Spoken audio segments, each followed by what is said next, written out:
इसने बहुत अच्छा गेन करा है। जैसे अगर आप अभी जो आई है सिट्रॉयन है उसको देखोगे या बाकी जो ब्रांड्स नए नए आते थे इंडिया के अंदर, वो उतना कभी नहीं कर पाए जितना किया ने करा। सिट्रॉयन क्यों नहीं कर पाया भाई? बढ़िया। एक तो ये होती है कि ना मार्केट में एक्सपर्ट बैठे हुए हैं, वो पता नहीं क्या ज्ञान दे देते हैं। क्योंकि देखो मैं बाहर से आ रहा हूँ, मैं मार्केट नहीं समझता इंडिया की, ठीक है, इंडिया की मैं मार्केट समझता नहीं हूँ। अब किसी ने ज्ञान क्या ज्ञान दे दिया क्या नहीं दे दिया उनको कि भाई इंपॉर्टेंट फीचर्स दे दो। बाकी के जो जैसे लोग इंडियंस को सनरूफ बहुत पसंद है, मेरे को नहीं लगता ज़रूरी है इंडिया के अंदर, कोई ज़रूरत नहीं है, कोई खोलता भी नहीं है उसको, ठीक है।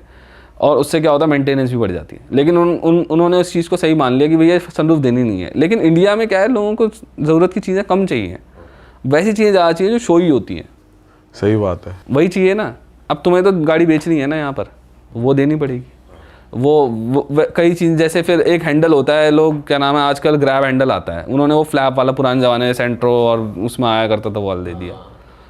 कई जगह पर फिर इंटीरियर की क्वालिटी हो गई, एक तरफ तुम्हारे बैठा है क्रेटा, किया और क्या नाम है बाकी ब्रांड जो इतनी अच्छी क्वालिटी दे रहे हैं इंटीरियर्स की, जिन्होंने बेंचमार्क सेट कर दिया है, वो ज़्यादा बिक रही हैं। तो आपको देखना चाहिए ना कि वो बिक क्यों रही हैं। आपने इंटीरियर की क्वालिटी सारे में हार्ड प्लास्टिक दे दी है ज़्यादातर। लेकिन सिट्रॉयन में एक अच्छी चीज़ ये है कि जो उनके इंजन्स हैं वो बढ़िया हैं सिट्रॉयन के। उन्होंने जो इंजन लेकर आए हैं वो नन GDI इंजन्स लेकर आए हैं, टर्बो वाले, उनकी पावर अच्छी है।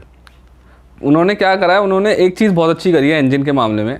क्योंकि ऐसा इंडिया में भी ना, आपको एक चीज़ बताऊं मैं, ऐसा लग सकता है कि इंडियंस को पावर पसंद नहीं है, लेकिन इंडियंस को पावर पसंद है। अगर आप स्विफ्ट को भी देखोगे ऐसा लगेगा कितनी पावरफुल गाड़ी होगी, है ना, 80s में हॉर्स पावर है उसकी। लेकिन गाड़ी के वजन के हिसाब से अगर बंदा चलाता है ना तो उसको पावर फील होती है।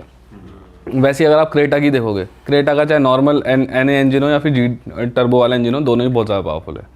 अपने सेगमेंट में स्टार्टिंग उसने अच्छे इंजन के साथ करी थी। और इंडियंस को भी पावर चाहिए। इंडियंस का ये है कि हमें सब कुछ चाहिए, पैसे कम देने वाली हिसाब है।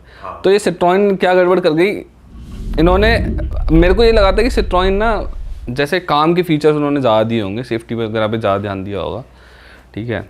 उसके बारे में तो मैं बहुत ज़्यादा नहीं बोल सकता हूँ। लेकिन जो एक्चुअली में लोगों को पसंद होते हैं ना कि भाई हमारे पास ये वाला फीचर है, सनरूफ है, ये है, वो दिखाने में मज़ा आता है, फील है गाड़ी के अंदर, वो नहीं दे पाए। वो उसकी वजह से ना बहुत ज़्यादा मार्केट ख़राब है इस टाइम। इतनी मार्केट ख़राब है सिट्रॉयन की, वो 500-600 गाड़ियाँ महीने की बेच रहे हैं। 5 मॉडल है उनके पास, 4 से 5 मॉडल है।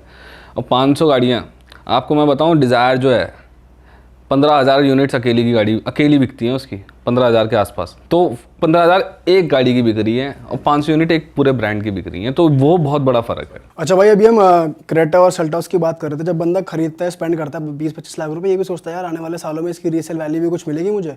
इन दोनों गाड़ियों में कंपेयर किया जाए तो कौन सी की ज़्यादा रीसेल वैल्यू मिल सकती है? यार ऐसा है 19-20 का फ़र्क है, ज़्यादा फ़र्क नहीं है इनमें। ऐसा कहा नहीं जा सकता कि इसकी रीसेल ज़्यादा मिलेगी या उसकी रीसेल ने अपनी रीसेल वैल्यू बना ली है, रीसेल अच्छी, क्योंकि लोगों को पता है कि ये है हुंडई।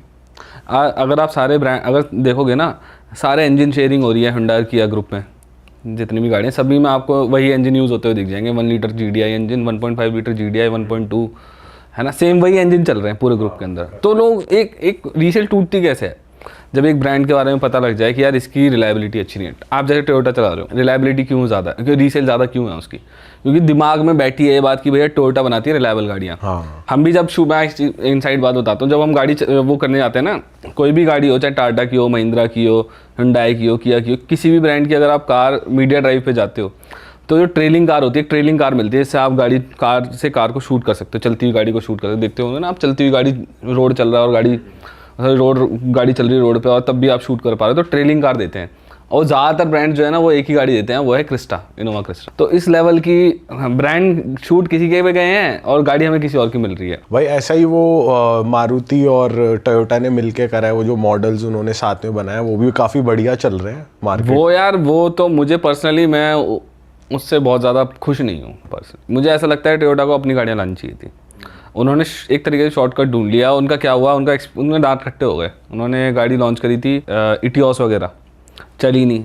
इन्होंने भी वही गलती करी थी सिट्रॉयन वाली, बहुत ज़्यादा ब्लैंड सा इंटीरियर दे दिया, बेसिक चीज़ें दे दी, इंजन अच्छा बना दिया उन्होंने। उसका मीटर ही बहुत बेकार है, बीच में मीटर दे दिया, किसी को नहीं चाहिए वो। हाँ। किसी को भी नहीं चाहिए वो मीटर भी। हाँ। वो किसी को पसंद नहीं आता। एक अथॉरिटी होती है ना, जब आप गाड़ी मेरी गाड़ी मेरे को चाहिए, सब कुछ सामने है ना, वो अथॉरिटी चली जाती है, वो लोगों को पसंद नहीं आता। वो उन्होंने कॉस्ट कटिंग के लिए करा था, क्योंकि आसान है, बीच में दे दिया ना, तो आपको पैनल्स की जो होती हैं वो प्लेसमेंट चेंज नहीं करनी पड़ती। Left hand right, left hand drive कई कंट्रीज हैं, कई राइट हैंड ड्राइव कंट्रीज हैं, तो उन्होंने बीच में ही दे दिया। पर वेलफायर तो बहुत अच्छा परफॉर्म कर रही है। परफॉर्म कर रही है, इंपोर्ट करते हैं वो वेलफायर को, यहाँ कुछ नहीं हो रहा उसका। अच्छा, यहाँ नहीं बन रही। नहीं। तो मैं क्या बता रहा था आपको, रीसेल की बता रहा था। तो टोयोटा की रीसेल इसलिए क्योंकि पूरी दुनिया में पता है कि भैया गाड़ी बहुत ज़्यादा रिलायबल है। और जब इंडियंस को सबसे ज़्यादा वैलिडेशन पता है कहाँ से मिलती है? बाहर से। बाहर की वैलिडेशन चाहिए होती है लोगों को, इंडियंस को। खासकर अगर किसी अंग्रेज ने बोल देना कि टोयोटा बहुत ज़्यादा अच्छी है, क्योंकि टोयोटा बहुत क्या है कि टोयोटा अक्सर ना कई साल ऐसा होता है कि वो फोर्ड से भी ज़्यादा बिक रही होती है अमेरिका के अंदर। ट्रम्प को ये वाली बातें बुरी भी लगती हैं बहुत ज़्यादा कि हमारे ब्रांड से बिक रहे, बाहर के जापानी ब्रांड आके ज़्यादा बिक रहे। ये वाली चीज़ होती है, इसकी वजह से ना वो उतना पसंद नहीं करते। वो क्या नाम है, इसकी वजह से इंडियंस को ये वह है भी बात, लेकिन एक वैलिडिटी मिली है कि भैया ये गाड़ी रिलायबल है। और सेम चीज़ फिर की हिंडा किया के साथ भी है। 20-25 साल से वो यहाँ पर कर रहे हैं और हमने देखा है कि भाई गाड़ी है तो रिलायबल, ऐसी कोई दिक्कत आती नहीं है। हाँ। पुरानी गाड़ियों में भी दिक्कत नहीं आती उनकी। तो चाहे आप किया ले लो, चाहे हिंडा ले लो, कोई दिक्कत नहीं है। भाई फीचर्स आप कह रहे थे, मैं बताऊंगा कि ज़रूरी फीचर्स क्या हैं गाड़ी लेते हुए। तो यार कुछ ऐसे फीचर्स हैं जो मैं आपको कह रहा था ना कि मैं 15 लाख के अंदर मतलब सेकंड बेस या मिड वेरिएंट्स के बारे में बता रहा हूँ। टॉप जाने की ज़रूरत नहीं है, जिसके पास पैसे हैं वो जाए, जिसको जहाँ जाना है वो बात अलग है। लेकिन अगर कोई वैल्यू फॉर मनी ढूंढ रहा है तो कुछ फीचर्स हैं जो गाड़ी में होने चाहिए। 10-11 फीचर्स की ऐसी लिस्ट है। एक तो आपके ABS होना चाहिए गाड़ी के अंदर, वो सब में आ रहा है, वो तो हो गया। 6 एयरबैग्स अब वो स्टैंडर्ड हो गए हैं। कई गाड़ियाँ अभी भी नहीं दे रही हैं, कई गाड़ियों में अभी भी नहीं मिल रहा है, लेकिन वो बेस वेरिएंट से मिलने चालू हो जाते हैं आजकल। 6 एयरबैग्स गाड़ी में, EBD ESC ये होना चाहिए। ये सेफ्टी फीचर्स हो गए सारे, ठीक है। फिर अगर आप बात करो सनरूफ को, मैंने इस लिस्ट से हटा रखा है, मेरे को नहीं लगता सनरूफ की ज़रूरत है, क्योंकि वो एसेंशियल फीचर नहीं है।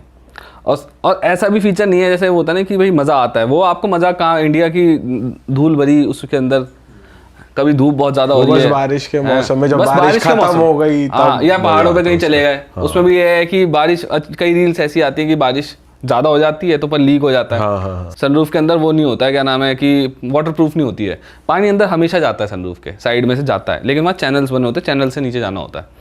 लेकिन चैनल ब्लॉक हो गया तो वो पानी गाड़ी के अंदर ही गिरने लग जाता है। तो मेंटेनेंस है जो इसका आपको, जिसको लेकर आपको अवेयर होना चाहिए। और अगर आप नहीं खोल रहे हो सनरूफ ज़्यादा तो फिर उस मेंटेनेंस को करने की ज़रूरत ही क्या है, झेलने की ज़रूरत क्या है। बच्चे भी जिद करते हैं बाहर निकलना है, वो भी एक दिक्कत हो जाती है, फिर है ही नहीं तो निकलेंगे कहाँ से। तो सनरूफ मेरे को नहीं लगता ज़रूरी है। फिर एक चीज़ है कि गाड़ी के अंदर आपके जो बाहर के शीशे खुलते हैं बंद होते हैं वो ऑटोमेटिक होनी चाहिए। बहुत दिक्कत है इंडिया में, क्या होता है अक्सर हम बहुत सकरी सी जगह से निकल रहे होते हैं, उनको बंद करना पड़ता है फिर निकलती है गाड़ी। तो ऑटो फोल्ड और ऑटो एडजस्ट होना चाहिए। बस यही वाला बंद हो सके, वो वाला तो नहीं हो सकता। मारुति में होता था उसके लिए जाना पड़ेगा वो। उतर के जाना पड़ेगा, फिर बाहर से किसी से बोलना पड़ेगा। तो ये होना चाहिए। अगर बजट में कार ले रहे हो तो रेयर क्या नाम है, रेयर में कैमरा होना चाहिए। सेंसर है ठीक है, लेकिन बजट में, खास सिर्फ बजट की बात कर रहा हूँ, तो रेयर में कैमरा होना चाहिए। और अगर आपका बजट अच्छा है, 20 लाख की गाड़ी जो है, तो फिर तो 360 कैमरा होना ज़रूरी है। वो टेंशन नहीं रहती, 360 कैमरा होता है ना, आगे का भी दिख जाता है। ब्लाइंड स्पॉट बहुत होते हैं ना गाड़ी के अंदर, अभी तो अंदाजे से चला लेता है बंदा, चलो एक्सपर्ट है। कई लोग नए लोग होते हैं तो एक्सीडेंट्स होने की, लो स्पीड एक्सीडेंट्स होने की बहुत ज़्यादा चांसेस। लड़कियों के लिए अच्छा है वो कि पूरा बैक करते हुए क्योंकि सब एक तो दिख रहा है। लड़कियों की थोड़ी हाइट भी कम होती है ना। ऑन एन एवरेज इंडिया में जो हाइट है वो 5'1" के आसपास है। चाइना में 5'2'3" है, US में 5'4", 5'6" है, ऐसे है। तो इंडिया की हाइट काफ़ी कम है लड़कियों की, एवरेज हाइट। अरे वाह, आपने ये वीडियो यहाँ तक देख ली भाई, तुमने हमारी मेहनत सफल कर दिया। तुम ही लोग हो असली रियल हिट। और अगर आपको बहुत मज़ा आ रहा है ऐसी क्लिप्स में, ऐसी वीडियोस में, तो फटाफट जाइए प्लेलिस्ट पे, बिंज वॉच कीजिए, सारी वीडियोस देख डालो और मौज काटो। That is it. हम मिलेंगे नए पॉडकास्ट में, नई क्लिप में। Till then bye bye, see you, take care, do subscribe. Best of real talk online. Okay, bye bye.